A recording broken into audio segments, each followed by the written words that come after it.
सुरळीत असं नाशिकमध्ये आलेलं आहे? युवा सेनेचे संपूर्ण राज्यव्यापी प्रमुख पदाधिकाऱ्यांच्या आम्ही आढावा बैठका घेत आहोत. काल पुणे येथे पश्चिम महाराष्ट्राच्या सर्व जिल्ह्यांच्या प्रमुख पदाधिकाऱ्यांच्या आढावा बैठका झाल्या आणि आज नाशिक येथे उत्तर महाराष्ट्रातील नंदुरबार, धुळे, नाशिक आणि नगर या 4 जिल्ह्यांच्या लोकसभा निहाय तालुका प्रमुखपासून ते जिल्हा प्रमुखपर्यंत जे आमचे युवा सेनेचे पदाधिकारी आहेत यांच्या माध्यमातून त्यांच्या तालुक्यामध्ये कशा पद्धतीचं संघटनेचं काम सुरू आहे, कुठल्या अडीअडचणींना ते सामोरे जात आहेत का, येणाऱ्या स्थानिक स्वराज्य संस्थांमध्ये च्या निवडणुकांमध्ये युवा सेनेने कशी भूमिका बजावली पाहिजे, या सगळ्या संदर्भात एक चर्चासत्र या बैठकांच्या माध्यमातून आम्ही हाती घेतलेला आहे. आणि आपण पाहू शकता की आत्ताच नाशिकला आम्ही पोचलो सकाळी पुण्यावरनं निघाल्यानंतर, तर अतिशय उत्साहाचं वातावरण आहे. नाशिकमध्ये युवा सेनेचं एक नेहमी मोठं जाळं, मोठं संघटन हे उभं राहिलेलं आहे.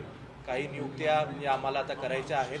आजच्या बैठकांमधून सगळ्यांबरोबर चर्चा करून, खरं म्हणजे प्रथमेश हा आमचा युवा सेनेचा सहकारी, आता त्याची नियुक्ती ही शिवसेनेच्या महानगर प्रमुख झालेली आहे. त्यामुळे प्रथमेशसोबत सुद्धा चर्चा करून, शिवसेनेच्या जिल्हा प्रमुखांसोबत चर्चा करून सगळ्यांना विश्वासात घेऊन लवकरच नाशिकमध्ये सुद्धा आम्हाला नवीन जिल्हा योद्धेकरी नेमायचा आहे, तो आम्ही नेमणार आहोत. दोन्ही निवडणुकांमध्ये निकालात खूप तफावत दिसली. एकदा तुमचा विजय झाला, पराजय झाला. स्थानिक स्वराज्य संस्थांसाठी नेमकं काय मार्गदर्शन असणार आहे? नाही, कसं आहे की विधानसभेचे निकाल लागले हे केवळ महाविकास आघाडीसाठी धक्कादायक नव्हते, तर ते मला वाटतं तेवढेच महायुतीसाठी सुद्धा धक्कादायक होते. कारण जिंकणाऱ्या उमेदवारांना सुद्धा त्यांना वाटत नव्हतं की ते एवढ्या मोठ्या फरकाने जिंकतील. आणि संपूर्ण महाराष्ट्राच्या मतदारांच्या मनामध्ये सुद्धा एक संभ्रम होता की हे नक्की घडलं कसं. लोकसभेमध्ये 33 जागा महाविकास आघाडी जिंकते आणि मग महाविकास आघाडीचे जेमतेम 40-45 आमदारात निवडून येतात. हे संपूर्ण एक संशयास्पद होतं, धक्कादायक होतं. आणि आता शेवटी राहुल गांधीजींनी सुद्धा जो एक वोट चोरीचा जे काय संशोधन केलेलं आहे त्यांनी भांडेफोड केलेलं आहे. आता महाराष्ट्रातील सुद्धा काही प्रकरणं ही समोर येत आहेत. त्यामुळे हे घडलंय का किंवा काही दुसरी कारणं आहेत का, हे तर आम्ही करतच राहू. पण दुसऱ्या बाजूला सध्याच्या मंत्रिमंडळातील जे काय मंत्र्यांचे कारनामे आहेत हे पाहता जनतेच्या मनामध्ये प्रचंड मोठा रोष आहे. आणि म्हणून शिवसेना, उद्धव बाळासाहेब ठाकरे पक्ष असेल किंवा विरोधी पक्ष असेल, विरोधी पक्षाकडे महाराष्ट्राची जनता ही अतिशय आशेने पाहते.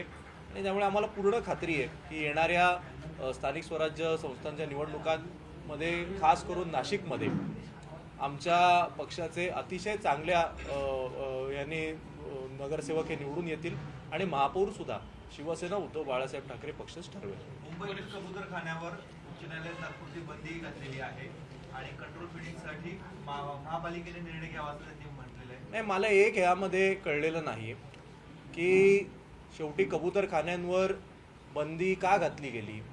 कारण हायकोर्टाचा निर्णय आला. हा प्रश्न कोणी विचारला? हा भाजपच्याच आमदारांनी विचारला. त्या विरोधात आंदोलन कोणी केलं? नेते आणि मंत्री असलेल्या लोढांनीच केला.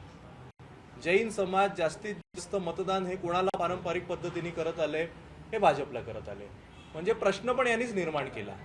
सभागृहात ऑन रेकॉर्ड प्रश्न सुद्धा त्यांच्याच आमदारांनी विचारायचा, आंदोलन सुद्धा त्यांनीच करायचं आणि मग त्यांच्याच मुख्यमंत्र्यांनी आश्वासन द्यायचं की आम्ही हे कुठेतरी आता कंट्रोल फिडिंग करू.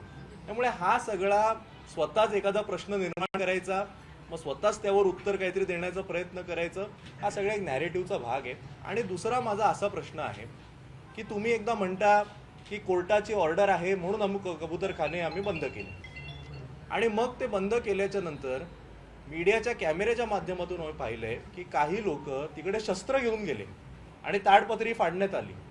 मग माझा प्रश्न असा आहे की गेल्या अधिवेशनामध्ये स्वतः मुख्यमंत्र्यांनी सांगितलेलं की सर्व धार्मिक स्थळांवरचे आम्ही भोंगे उतरवले कारण कोर्टाचा निर्णय होता. मग जर मुस्लिम समाजाच्या लोकांनी तेव्हा जर हातात शस्त्र घेतली असती तर तुम्ही असंच त्याला काही कंट्रोल्ड नॉईज, ॲम्बियंट नॉईज वगैरेचं उत्तर दिलं असतं का? त्यांनी जर उद्या मुस्लिम समाजांनी सरकारला कोर्टाच्या निर्देशाचं पालन केलं त्यावर काही आपण बोलणार नाही. पण काही जैन समाजाच्या लोकांनी अजूनही FIR झाला नाही, त्यांनी हातामध्ये शस्त्र घेतलेली आहेत. यावर त्यांनी आता उत्तरं दिली पाहिजे. उद्या वरळीतल्या बीडीडी चाळीच्या घरांच्या चावीच्या वाटपाचा कार्यक्रम आहे. एकनाथ शिंदे आणि आदित्य ठाकरे दोनही एकाच व्यासपीठावर येणार आहेत. नाही, काय आहे की हा संपूर्ण बीडीडी चाळीचा जो प्रश्न आहे, आदित्य ठाकरे साहेबांनी आमच्या सगळ्या शिवसेनेच्या मुंबईतल्या आमदारांना तो प्रकल्प पाहायला देखील निमंत्रित केलं होतं आणि या संपूर्ण कामाचं सुरुवातच ही उद्धव ठाकरे साहेब मुख्यमंत्री असताना आणि आदित्य ठाकरे साहेब हे आमदार असताना झालेली आहे. आणि त्यामुळे आता ठीक आहे, आता सरकार जरी त्यांचं असलं तरी या कामाचं 100% क्रेडिट हे आदित्य ठाकरे साहेब आमदार म्हणून त्यांना जातं. त्याच्या आधीचे आमदार ज्यांनी फॉलोअप केला सुनील शिंदे साहेब यांना जातं आणि त्याच्या आधीचे आमदार सचिन भाऊ अहिर हे जे आता आमच्या पक्षामध्ये आहे ते त्यांना जातं. आणि त्यामुळे जरी उद्या आता शेवटी सरकार आहे, मुख्यमंत्री स्वतः आहेत, त्यांचे बाकीचे मंत्रिमंडळातील सदस्य आहेत, प्रोटोकॉल म्हणून कदाचित ते त्याचं लोकार्पण करतील. पण बीडीडी चाळीतील लोकांना माहिती आहे की त्यांच्या पक्क्या हक्काच्या घराचं स्वप्न जर कोणामुळे पूर्ण झालं असेल तर ते केवळ आणि केवळ ठाकरेंमुळे पूर्ण झालं. आपल्या एका पदाधिकाऱ्यांनी आज काही बनावट वोटर आय डी नाशिकमध्ये उघड केले. अशा पद्धतीने एकाच नावाने 4 वोटर आय डीज तयार झालेले आहेत किंवा महिलेच्या नावावर पुरुषाचा फोटो हे राज्यभर चाललेलं आहे. मग काल परवा आंदोलन देखील झालं. पुढे हा प्रश्न कसा देणार आहे? नाही, तुम्ही अत्यंत चांगला महत्त्वाचा मुद्दा उपस्थित केलात. कारण मी म्हणालो तसं निकाल लागल्याच्या नंतर जे काही धक्कादायक निकाल लागले, म्हणजे मी सुद्धा निवडून आलो तर मला जो काही फरक अपेक्षित होता तो मला तेवढ्यापेक्षा कमी फरकाने मी निवडून आलो. मी सुद्धा स्वतः संशोधन करतोय माझ्या मतदारसंघामध्ये. मी सुद्धा मतदार यादींची छाननी करायला सुरुवात केलेली आहे.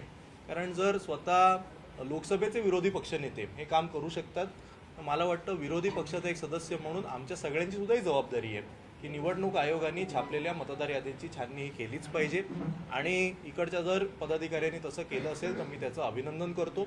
आणि माझी आपल्याद्वारे सगळ्याच विरोधी पक्षाच्या सदस्यांनी विनंती आहे की आता कुठेतरी ही दक्षता आपण निभावली पाहिजे आणि निवडणूक आयोगाने या सगळ्यावर उत्तर दिलं पाहिजे. आपण जे आता नवीन कार्यकारिणी जाहीर केली म्हणजे करणार आहे असं बोललं, ते नाशिक पुरतं असणार आहे की राज्यामध्येच ही संपूर्णपणे नवीन कार्यकारिणी असेल? नाही, अनेक ठिकाणी आमचे पदाधिकारी हे अत्यंत उत्तम पद्धतीने काम करत आहेत. पण एक मात्र नक्की आहे की मी स्वतः विधानसभेच्या निवडणुकीला सामोरे गेलो. मी तिकडे पक्षाने मला संधी दिली, मी आमदार झालो. आणि मग नंतर आधी वाटलं महापालिकेच्या निवडणुका फेब्रुवारीत लागतील, मग वाटलं मेमध्ये लागतील, मग वाटलं लगेच पावसाळ्यानंतर लागतील. आणि म्हणून आमच्या नियुक्त्या आपण थोडा वेळ थांबूया, थोड्या दिवसांनी करूया असं करत होतो. पण ज्या पदाधिकाऱ्यांनी सातत्याने अत्यंत निष्ठेने चांगली कामं केली आहेत त्यांना कुठेतरी प्रमोशन दिलं पाहिजे. जे पदाधिकारी काही कारणास्तव आता थोडेफार मागे पडलेत, इनॅक्टिव्ह झालेत, त्यांच्या जागी नवीन सहकार्यांना संधी दिली पाहिजे. आणि हा एक कंटिन्युअस प्रोसेस असतो. हा प्रोसेस आम्ही संपूर्ण राज्यभर आदित्य ठाकरे साहेबांच्या मार्गदर्शनाने राबवत असतो. तोच आता आम्ही परत एकदा राबवणार. मागच्या काही महिन्यामध्ये अनेक पदाधिकारी शिवसेने सोडून गेलेत. मोठी गळती लागली नाशिकमध्ये जर विचार केला तर त्या दृष्टीने पुढच्या निवडणुका कितपत आव्हानात्मक वाटतं? नाही, मी तुम्हाला एक खात्रीने सांगतो की शिवसेना ही कुठल्याही एका नेत्यावर किंवा एखाद्या स्थानिक नगरसेवकावर, आमदारावर म्हणजे त्याच्याने काही त्याला फरक पडणारी संघटना नाही. शिवसेना म्हणजे ही हिंदू हृदय सम्राट शिवसेना प्रमुख सन्माननीय श्री बाळासाहेब ठाकरे यांनी निर्माण केलेलं एक संस्थान आहे. त्यामधले काही विद्यार्थी पासआउट जरी झाले तरी नवीन विद्यार्थी त्यामध्ये प्रवेश घेत असतात. आज जरी आपण पाहिलं असेल, मी युवा सेनेपुरतं बोलतो कारण आज मी युवा सेनेचा सचिव या नात्याने इकडे आलेलो आहे. काही लोक जरी सोडून गेले असले तरी खूप मोठ्या प्रमाणात नवीन लोक आज इकडे सामील झालेले आहेत. मी बाहेर आपल्यासमोर येत असताना मी अनेक नवीन चेहरे बघितले. म्हणजे मी तर युवासेना अगदी सुरुवातीपासून नाशिकची पाहिलेली आहे, पण खूप नवीन चांगले चेहरे मला दिसलेले आहेत. आता त्यांच्याशी चर्चा केल्यानंतर सुद्धा आम्हाला कळेल.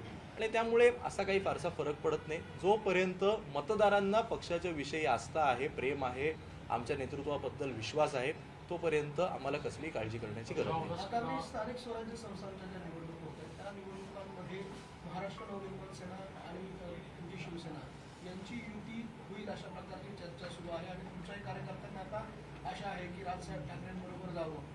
वाटतं की याबाबतचा निर्णय होईल आणि तो फायद्याचा असेल?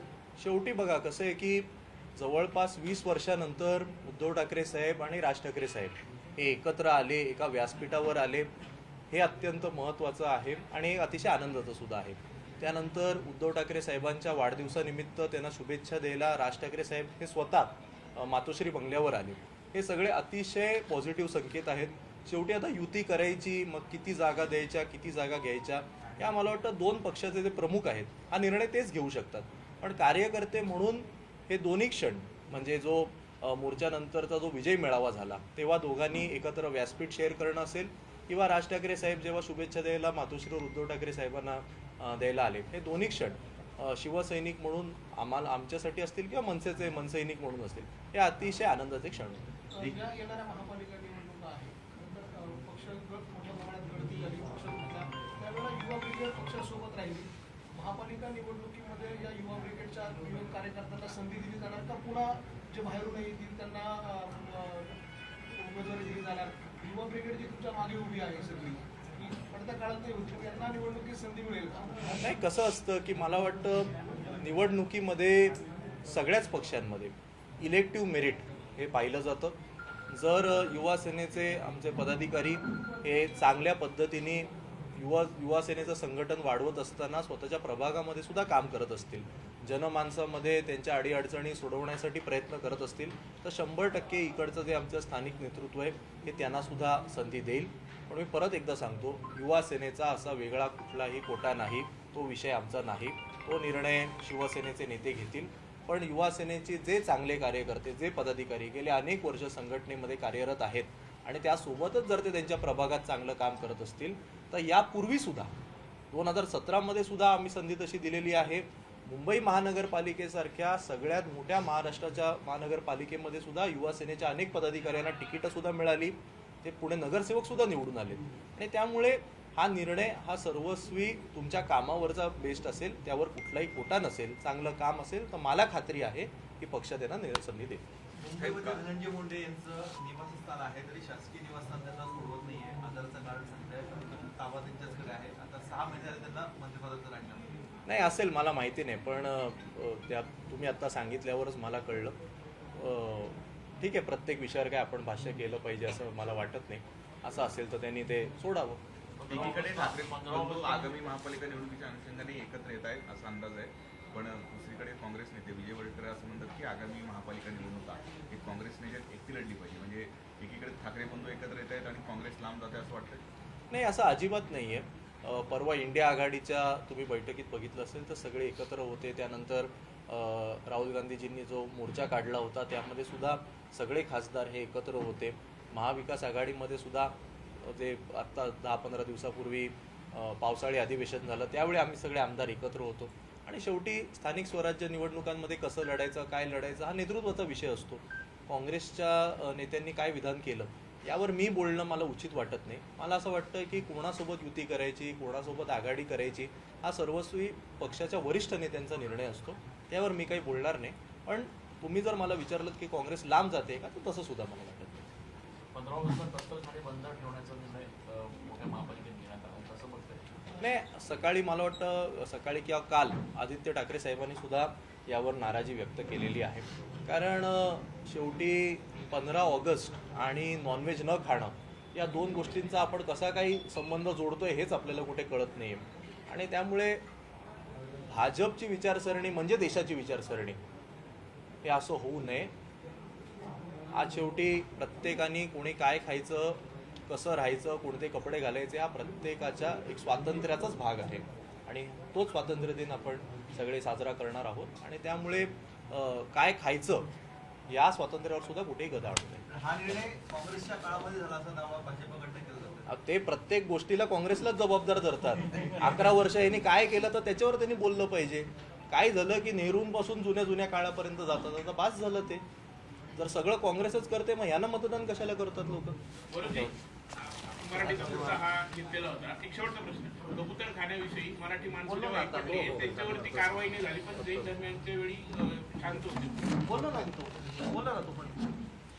हिंदुहृदय सम्राट छत्रपती बाळासाहेब ठाकरेंचा बुलंद आवाज बुलंद.